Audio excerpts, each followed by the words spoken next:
ফ্লিপকাৰ্টত mobile order কৰি ৰামঠগন খালে মৰিয়নিৰ এজন যুৱকে। মানে সিল খোলা লগে লগে আপোনাৰ সাবুন কিনি চলাইছে। 18,000 টকাৰ মোবাইল অৰ্ডাৰ কৰি পালে 10 টকীয়া চাবোন। বিশ্বৰ অন্যতম সৰ্ববৃহৎ অনলাইন ব্যৱসায়িক প্ৰতিষ্ঠান ফ্লিপকাৰ্টৰ প্ৰবঞ্চনাৰ সন্মুখীন হ'ল মৰিয়নিৰ এজন যুৱক। মৰিয়নিৰ মেলেং মধুপুৰ গাঁৱৰ বিতুপন হাজৰিকা নামৰ যুৱকজনে কিছুদিন পূৰ্বে ফ্লিপকাৰ্টত অৰ্ডাৰ দিছিল 18,500 টকা মূল্যৰ পক' কোম্পানীৰ এক্সট্ৰিম মডেলৰ এটা মোবাইল ফোন। আনহাতে যুৱকজনে অৰ্ডাৰ দিয়া মতে নিৰ্দিষ্ট দিনত ইকম এক্সপ্ৰেছ নামৰ কুৰিয়াৰ এজেঞ্চিটোৰ যোগেদি যুৱকজনৰ হাতত পৰিল মোবাইলৰ পাৰ্চেলটো। কিন্তু নতুন মোবাইল পোৱাৰ আশাৰে ৰৈ থকা বিতুপনে পাৰ্চেলটো খুলি হতভম্ব হৈ পৰে। পাৰ্চেলটোত 18,000 টকীয়া পক' এক্সট্ৰিম মোবাইলৰ পৰিৱৰ্তে ওলাল 10 টকীয়া 3 টুকুৰা সাৰ্ফ এক্সেলৰ চাবোন।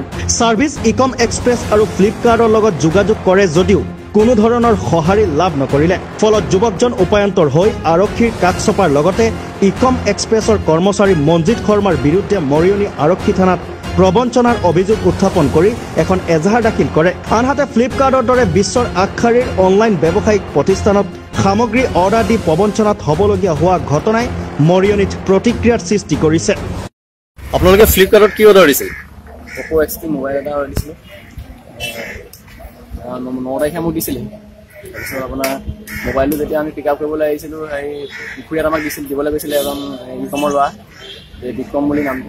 তাৰপৰা আমি পিক আপ কৰোঁতে আমাৰ মোবাইলটো যেতিয়া মোক ক'লে ভিডিঅ' কৰি খুলিব লাগে বস্তুটো, ভিডিঅ' খুলিছিলোঁ। খোলাৰ লগে লগে মানে চিল খোলাৰ লগে লগে আপোনাৰ চাবোন কিনি চলাইছে। আৰু আমি ইয়াক ল'ৰাটোক নাই পোৱা, মানে ল'ৰাটোক আমি বিচাৰি তাই অফিচ হ'লোঁ।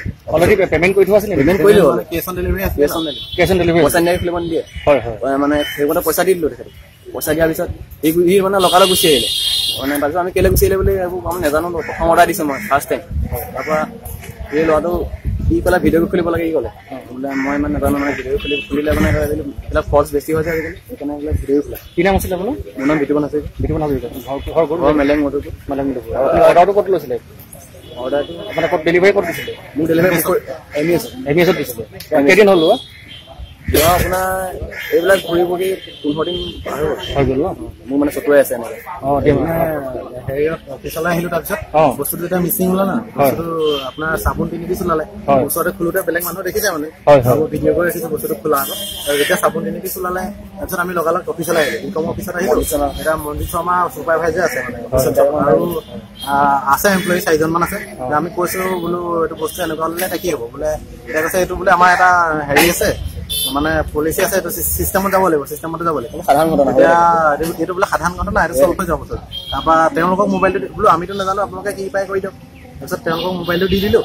তেওঁলোকে ৰিটাৰ্ণ কৰিলে নে কিবা কিবি কৰিলে মোবাইলটোত, বোলে এইটো আৰু কেইদিনমান থাকোঁতে মোবাইলটো আহি যাব। আজি তাৰিখলৈকে পোৱা নাই। আজি তাৰিখলৈকে আমি মোবাইলটো কিমান টকা আছিল মোবাইলটো? 18,500।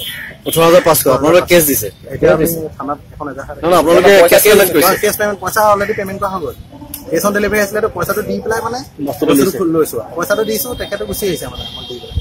তাৰপিছত আমি খুলিছোঁ, খুলি পেলাই যিজন CEO মঞ্জিত শৰ্মা, তেখেতে কৈছে যে এইবিলাক সাধাৰণ ঘটনা। অলপ দিনৰ আগত বোলে হেৰি ওলাইছে, কি ওলাইছে বুলি কৈছিলে, তোমাৰতো চাবোন ওলাইছে ভালেই, আমুল কুল ওলাইছে। কোনে কৈছিল? মঞ্জিত শৰ্মা। মঞ্জিত শৰ্মা কোন? কোম্পানীটো ই কমাৰ্চ ছুপাৰভাইজাৰ। তেখেতে কৈছে মোৰ অলপ দিনৰ আগত আমাৰ কাৰোবাৰ এজন মানুহ চাই ওলাইছে আমুল কুল, আমুল চাবোন ওলাইছে।